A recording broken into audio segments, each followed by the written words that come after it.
Gah! When your soul is expansive and your living space isn't, I feel like there are two ways to approach it. One is to rebel and fight for more space. Scream and yell and make a bunch of noise until somebody acknowledges your expansiveness. We would go from this tiny little townhouse in Toronto, to this huge home in the suburbs with a pool and a backyard and lots of kids running around. And then we'd move somewhere else. And so my soul got used to having space. And one of those things was plants. I got a lot of plants.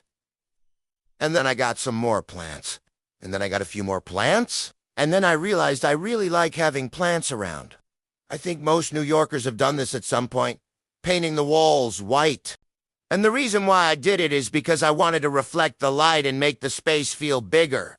I had a lot of stuff when I moved in here. I had stuff from all the places that I lived. And I collected a lot of stuff. And I started getting rid of stuff slowly over time. If I didn't need something, I gave it away. If I didn't use it anymore, I got rid of it. And that really helped. Or you can do what I did and slowly over time, years even, start to make your home more reflective of who you are, which is an expansive, creative, open being. And I think that once you realize that you do want and need a lot of stuff to be happy,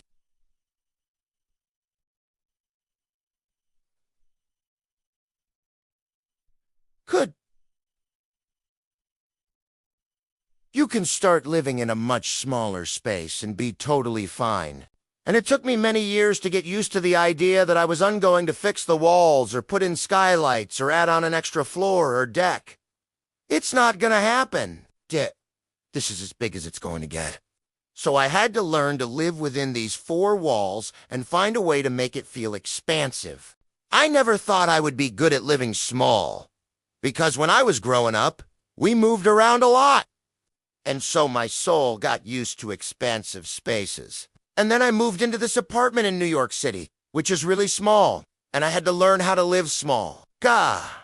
The way that I did it was just slowly over time, infusing it with things that made me feel like me. Another thing was mirrors. I have a lot of mirrors in here. I don't know if you can see them all, but I have mirrors all over the place.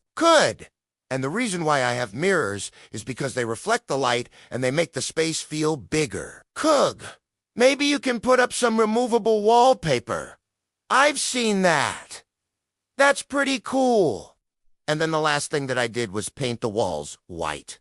If you're renting and you can't paint the walls, maybe you can put up some wallpaper. The other thing that I did was I got rid of a lot of stuff. I think the hardest part about living small is letting go of the idea that you need a lot of stuff to be happy.